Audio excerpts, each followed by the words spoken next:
கழுகுகளைப் போல செட்டைகளை அடித்து எழும்புவார்கள்.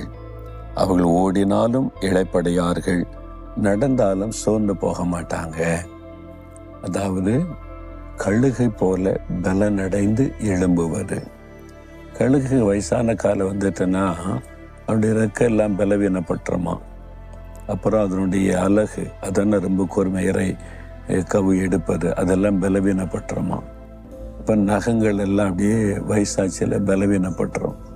அதனால் இறை பிடிக்க முடியாது, சாப்பிட முடியாது, ரொம்ப கஷ்டம். அப்போ அதுக்கு ஒரு பலன் தேவை.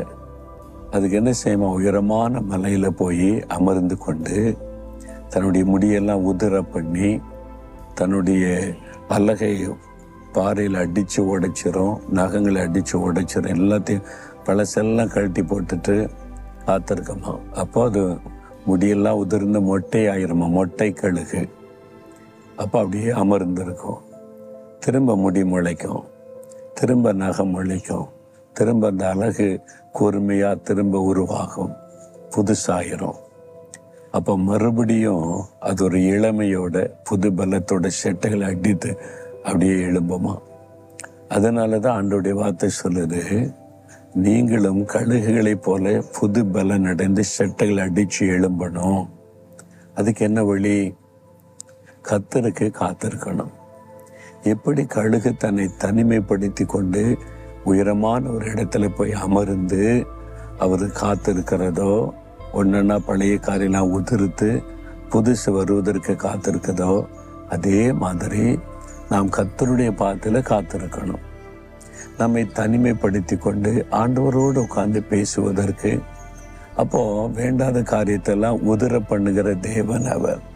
ஆண்டவர், இந்த கோபம் வருது, இச்சை வந்துடுது, எரிச்சல் வருது, இந்த மாதிரி காரியெல்லாம் இருக்குன்னு அறிக்கையிடும்போது அதெல்லாம் நம்ம விட்டு விலக பண்ணி புதிய சுபாவம், அன்பு, தாழ்மை, சமாதானம், மனதுருக்கம், ஒரு புது பலன், இதெல்லாம் ஆவியான நமக்குள்ளே உருவாக்கி ஒரு புது மனிதனாய் பலம் உள்ளவர்களாய் மாற்றுகிறார். அதுக்கு கர்த்தருடைய சமூகத்தில் காத்திருக்கணும்.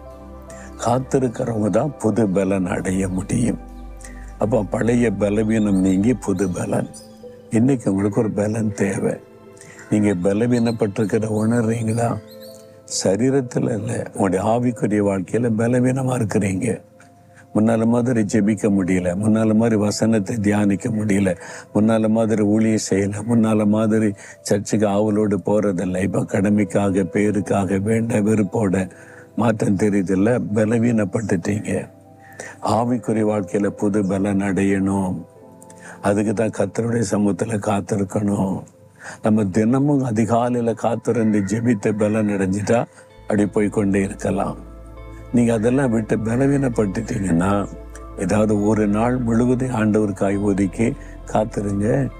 சில மணி நேரங்கள் வசனத்தை தியானித்து ஜெபிங்க. உடனே ஒரு புது பலன் வரும், சோர்வெல்லாம் மாறிடும், பலவீனங்கள் நீங்கிறோம். அன்று சொல்லுகிறார், என் மகனே, என் மகளே, நீ கழுகுகளைப் போல செட்டைகளை அடித்து எழும்பணும். நான் உனக்கு புது பலன் தருகிறேன். பலவீனப்பட்டேன்னு சோர்ந்து போகாத, எழும்பு, திரும்ப எழும்பு, கழுகுகளைப் போல செட்டைகளை அடித்து எழும்பு. நான் உனக்கு புது பலனை தருகிறேன். பழையவைகள் எல்லாம் ஒளிந்து போகும் என்று ஆண்டவர் உங்களை பார்த்து சொல்லுகிறார். இப்போ சொல்லுங்களா, ஆண்டவரே புது பலனை தாரும், புது பலனை தாரும். பழையவைகள் எல்லாம் ஒளிந்து போகட்டும், கழுகுக்கு சமானமாய் திரும்ப வாழ வயது போல் மாறட்டும். அந்த மாதிரி ஒரு பலனை, வாலிப வயதுக்கு ஒத்த பலனை, கிருபைகளை இந்த மகனுக்கு தாரும், மகளுக்கு தாரும், எங்களுக்கு தாரும், ஒவ்வொருவருக்கும் தாரும். இயேசு கிறிஸ்துவின் நாமத்தில் ஜெபிக்கிறோம். ஆமென்.